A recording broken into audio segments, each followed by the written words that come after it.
सारम संसार सारम भुजगेंद्रहारम शिला वसंतम हृदयारविंदे भोम भवानी से तम नमामि शंकर भगवान की। रोज पी के जाओ रोज ही है बतिया को है पुजारी जी फेरा में पड़ गए रे नाशा में रहता देख गड़बड़ाता बाकी और लोग गड़बड़ाता नहीं भगत बाकी याद को ले पर जांच करे के चाहिए। तो शंकर जी के मूर्ति रहे मूर्ति हटा के आज छोटा हने वो गणेश जी के मूर्ति लगाते हैं तो शंकर जी के बबुआ गणेश जी हम पीछा पुजारी जी लुकाई बड़े तले पियर दास गईले वो हाथ चढ़ा के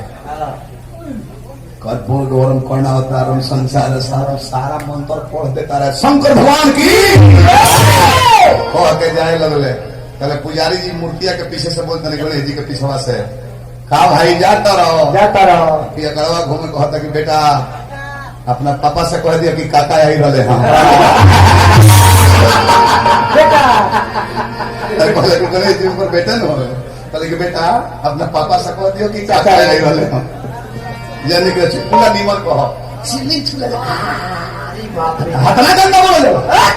हमारे दो पैर खराब था कहीं पर खड़ा बनी तब तो ये पर खड़ा नहीं ना बाबा हमारे दोनों पैर खराब है बहुत अगले जगह में तू चौपाया हो जाई हो हमारे के पावरों दे ले हो कि अब हेंता तू अपना मन से चौपाया हुई हो तो चलो जब तू कर रहा तो अगला जगह में हम चौपाया बनो लेकिन भैरव बाबा के सवारी बनो कुकू जब हमारा खातिर तू कर हो तो हम कुकुर बनो तो तू पीली बनी हो कार्तिक महीना में 1 महीना टोचन करके पूरा विधानसभा घुमाओले फिर हाँ भाई पहले में तो बहुत पड़ गई चल पुनः हमारे रुमाई की घर लेना पुरन की घाट में बहुत पहले गए तू रुमाल बोला ना बदल दो लगा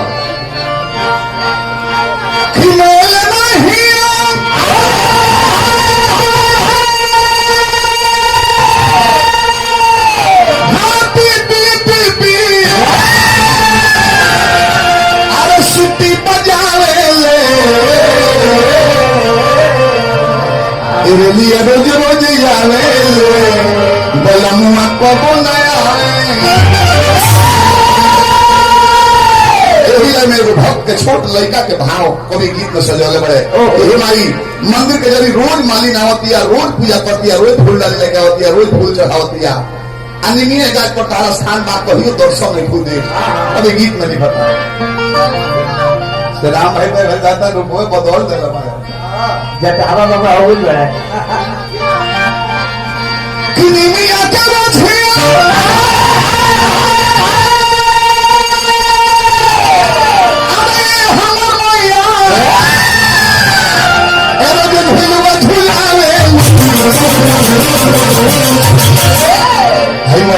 रोज रोज आवे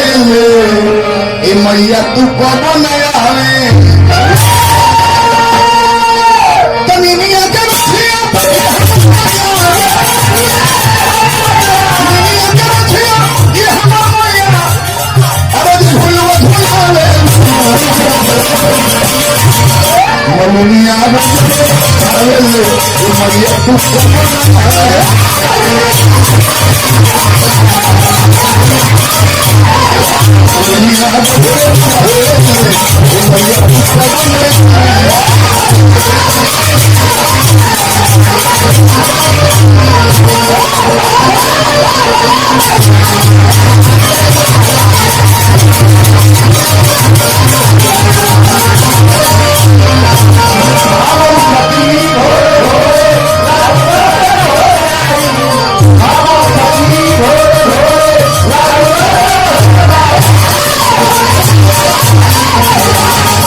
में दर्शन देखो कि ना हमारा डर बा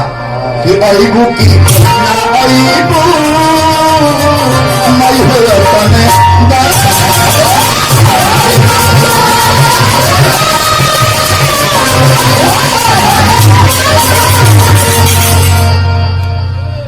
राजद सिपाही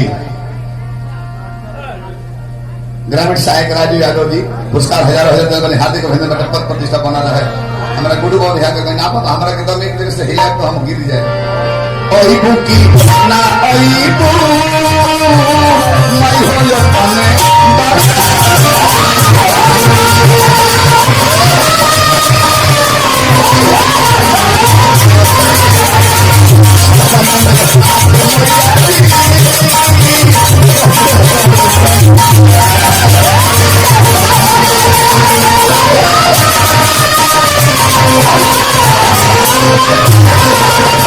गुरु बाबा हई राजा हो गया देश बाकी तारी बहर ले चला तारी बात में अभी ना बाबा अबे गिर जाए श्री राम भाई गुरु पाले जी हजारों हजार प्लेट होता है बार बार हाथ पोलगी करते जा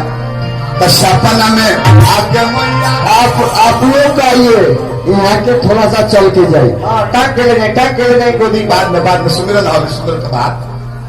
के बाद माफ करी समझिए नहीं लिखाई ना महाराज जिला छपरा सीमान ले चल जाइए बाबा हमने खाती सुने खाती बाबा के बार बार बोल लगता है तो सपना में आके मैया जी कहिए दर्शन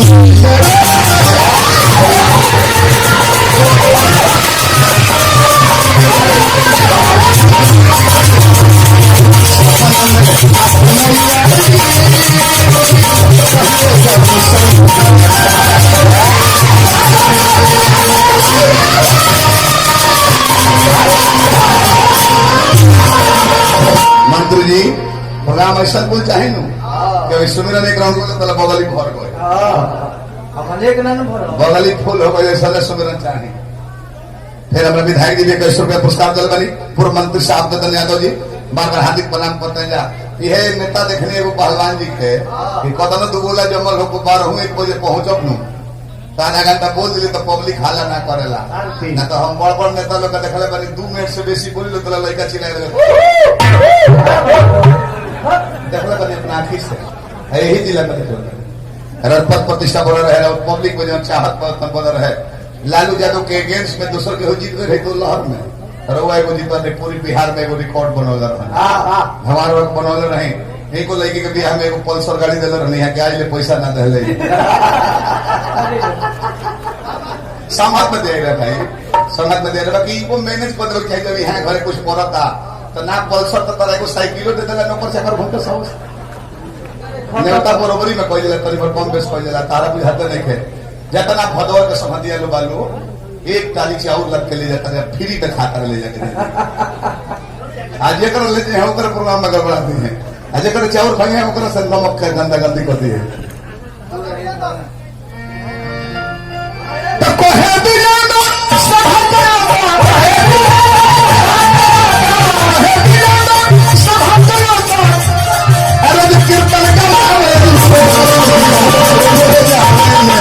मैया तू कबो नया हवे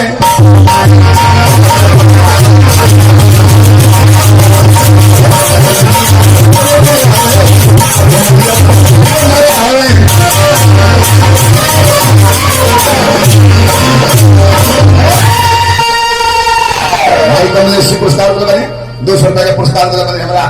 रिश्ता में पाहुन लगी ले मुखिया जी राजेंद्र सिंह जी पाहुन जी के बाद में प्रणाम करने है हसत का बड़ा लोग कुंवर जी हमारे बड़ा भाई हमें हमारे पाहुन लगे तो इनको जीजा जी थोड़े लगे इनको तो पहने नहीं लगे हमने के समय में पहने का हाथ रहे एक नायका बैठ में जीजा जी का हाथ था पूजा पाठ देखनी हाँ अपना देहातवा के औरत को भी नीमन बा देहात की औरत को पुआ पकवान बना के माई के मंदिर में का गाँव कर लो निनिया के डाल भैया लावेली स्थान में झोली झोली ना पढ़े लिखे वाली लड़की भी बारी सौ वो हो जाता रही सौ तो जाकर दुर्गा जी में बोल लगता नहीं आ देखनी एगो बम्बईया लड़की थावे दर्शन करे आई रहे फॉर्चूनर से उतरो आ सैंडल पहले मंदिर में ढुक जाती है लटकौले गई हाय दुर्गा मुंबई प्रणाम नमस्कार नहीं क्या करो ये कहा करती है तो देखा तो तुरंत रोक तो नहीं है हाय दुर्गा मुंबई चल रही है मुंह भी लेट हो जाएगा पहले ब्याह शादी हो एक घंटा औरत यार रोई है सौ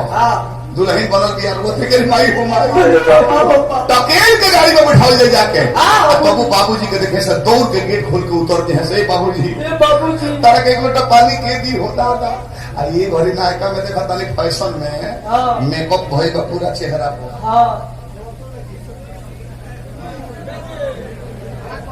अच्छा हमरा भेल यादव जी वाली प्रखंड प्रमुख साहब 500 रुपये पुरस्कार दल बनी हार्दिक प्रणाम बा सहरिया में देखा था हरिराम भाई ब्यासी सहरिया में देखा था कि मोगी मेकअप को के फिट बड़ी से कम अपन चेहरा को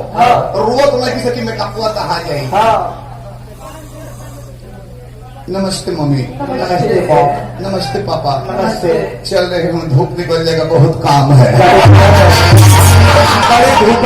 यही कहानी का बदलाव बहुत जाता ना बिगड़ जाता पहले भसुर के सामने भवे लोग खाई ना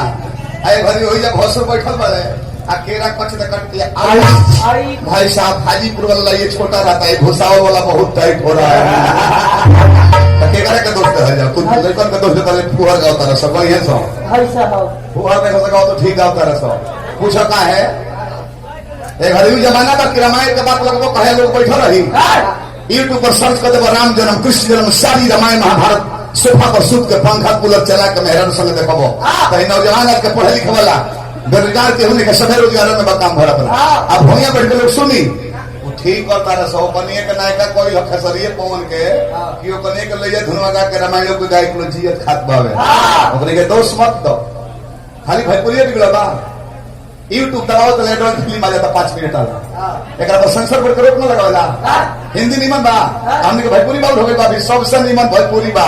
आज भोजपुरी है तो भारतवर्ष के हर राज्य को शिक्षा मिलता है भोजपुरिया समाज से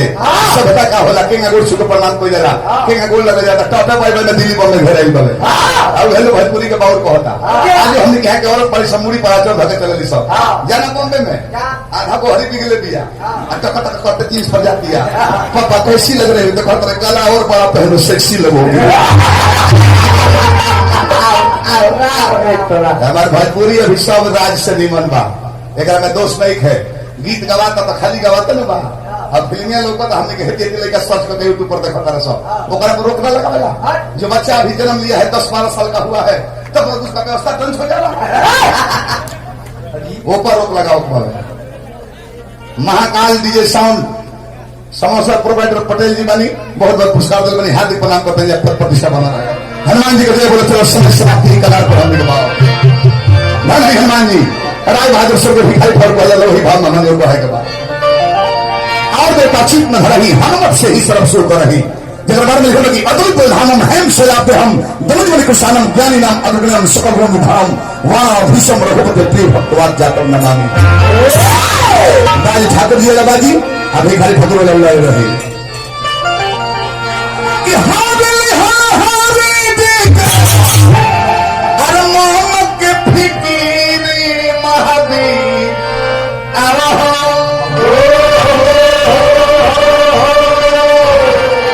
महावीर चरण में झुकाले वाले सिर ए महावीर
साउंड महासाउंड है जगदीशपुर नौका टोला दुल्हिन कमलेश भाई संग से पुरस्कार है हार्दिक अभिनंदन करते हैं भोला पद प्रतिष्ठा बना रहे ये शुभकामना पहले कितना रहो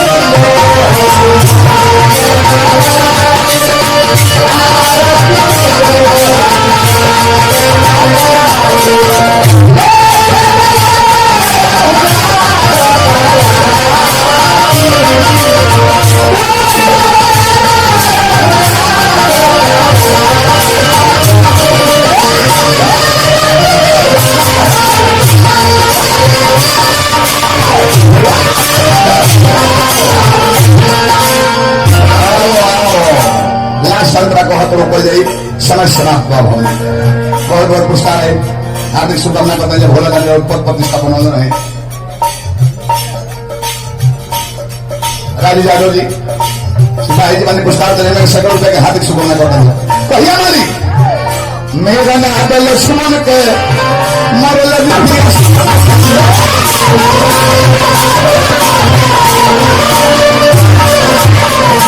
भाई रंजन व्यासी हमारा कुंवर जी के शिष्य मानी संग संग सरपंच भी मानी पालवान जी के कार्यकर्ता रूप में सपोर्टर भी है आने तो नाम बताइए पद प्रतिष्ठा बना मेरा नाम लक्ष्मण के मरल रही सकती ओह दिन देखानी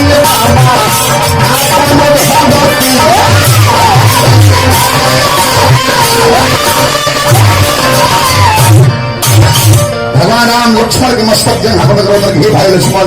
आप खोला माई से का जवाब दो कि लुगाई के चलते भाई के गवाई क्या गई बहुत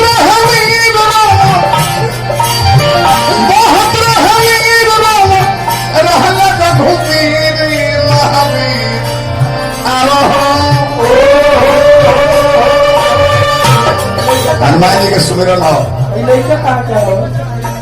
मर्द आ सकता है मेहरारू आ सकता नहीं निर्दलीय उम्मीदवार हमें साल भर पहले चुनाव चिन्ह कटवा दे खैर कोनो बात नहीं ए महावीर चरण में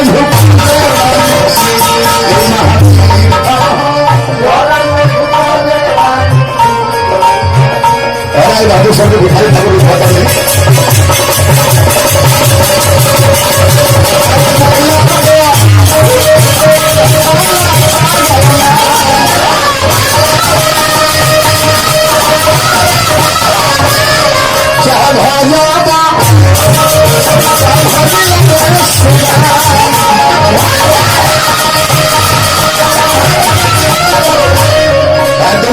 समय चरित्र भगवान के जय बोल चरित्र बाबा के हाथ जरूर उठाई सारे हाथ उठा ले वो आदमी हाथ मत उठाई जगह हाथ में हमारे गुण वाला बीमारी हुई जगह हाथ में जो वो छली उठा उठा हाथ प्राण से बोली चरित्र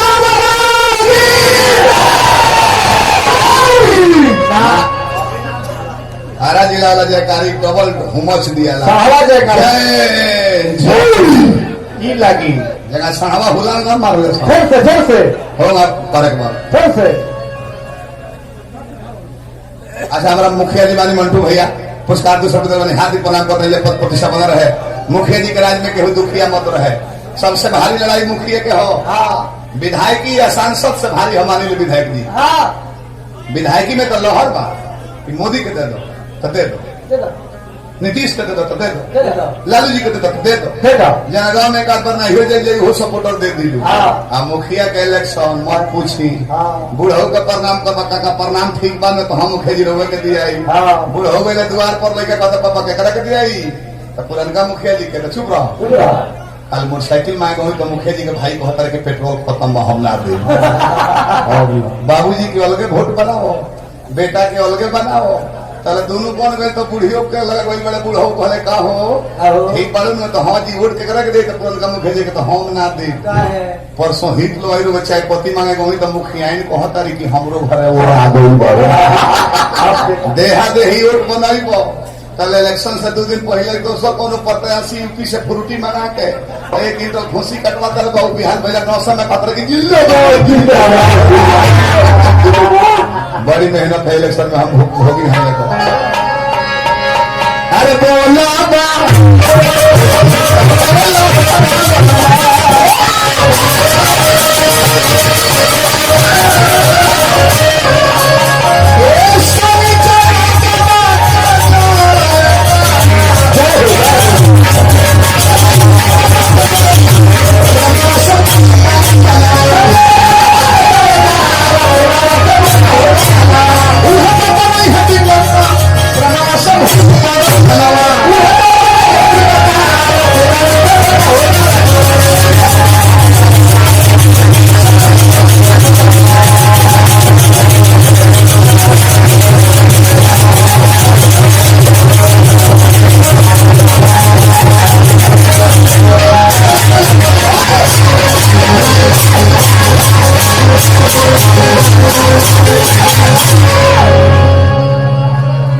आइए कुंवर जी लौटा के साथ। बहुत बहुत धन्यवाद। हेरिका से जो ब्यास महोत्सव